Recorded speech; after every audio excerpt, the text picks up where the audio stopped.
All right, you guys, welcome. Topic, don't forget to vote. November 6th. I'm going to give you guys a few things about history here and the reasons why we need to go out and vote and all the work that was involved so that you guys, including myself, are able to vote. All right, so 1788, the founding fathers of the United States established the Electoral College. The American people do not directly elect the president. Instead, the Electoral College elects the president. So during that time, then we're going to jump to 1789. The U.S. elects George Washington, our first president. 1789. From 1820 to 1830, all states join the Union. They create their own state constitutions outlining who is allowed to vote. Eligible voters are most likely white males who own property. A small number of free blacks are allowed to vote, but no women, either white or black. Good morning, Mil-Spec. There's a lot of stuff that goes on. So in 1840, women began to organize to petition so that they have the right to vote. In 1848, Wisconsin enters the Union and has the most liberal voting laws. They allow people living here from other countries the right to vote if they had lived in Wisconsin for 1 year and planned to become citizens of the United States. But even in Wisconsin, women do not have the right to vote. 1850. Groups like the Know Nothings create literacy laws that state that those who wish to vote must pass a literacy test.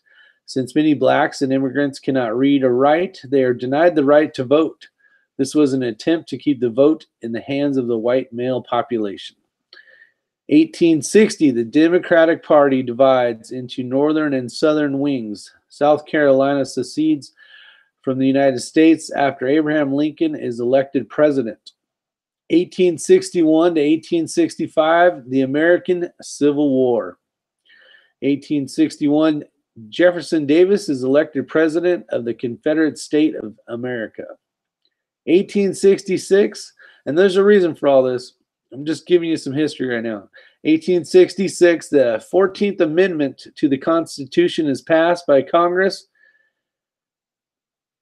It states that men aged 21 and over who are residents of the United States have the right to vote. Any state preventing these rights will lose electors in the Electoral College. Women still do not have the right to vote. 1869, Congress passes the 15th Amendment to the Constitution. That amendment grants all men the right to vote regardless of race, color, or if they were formerly slaves. The amendment does not give women the right to vote. In Wyoming Territory, women are given the right to vote, and those rights continue after Wyoming becomes a state in 1890. 1870, Utah Territory gives women the right to vote. 1877, after the presidential election of 1876, the Electoral Commission gives disputed electoral votes to Rutherford Hayes, despite the fact that Samuel Tilden wins the popular vote. 1877, an act to amend the Constitution and give women the right to vote is introduced into Congress but does not pass. 1890, many states begin to use secret ballots so that voters cannot be bullied into voting for candidates they do not support. 1893, we got New Zealand in here now. Women receive the right to vote. 1896, Idaho grants women the right to vote. 1911, we're getting close, people. California gives women the right to vote. 1917, Canadian women receive the right to vote. 1920, on August 18th, Congress passes the 19th Amendment to the Constitution, giving women the right to vote. 1928, women in the United Kingdom and Ireland receive the right to vote. 1944, women in France receive the right to vote. 1950, women in India receive the right to vote. 1964, on January 23rd, Congress passes the 24th Amendment to the Constitution outlining poll taxes. Poll taxes and tax fees for voting have been used to discourage poor people from voting. 1965. The Voting Rights Act is signed by President Lyndon Johnson. The act enforces the 15th Amendment by explicitly stating that obstacles such as literacy tests or complicated ballot instructions are against federal law. 1971. The great year of when Isyour6covered was born.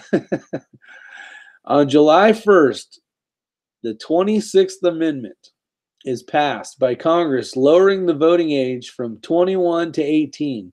The law is meant to resolve the disparity that 18-year-old men are old enough to be drafted to fight in the Vietnam War, but yet do not have the right to vote. 1975, Congress expands the Voting Rights Act to protect the voting rights of those people who do not speak or read English. 1990, Soviet Union holds its first election. 1994, first multiracial election in South Africa takes place. 2000, we're almost there. I beat you by 10 years.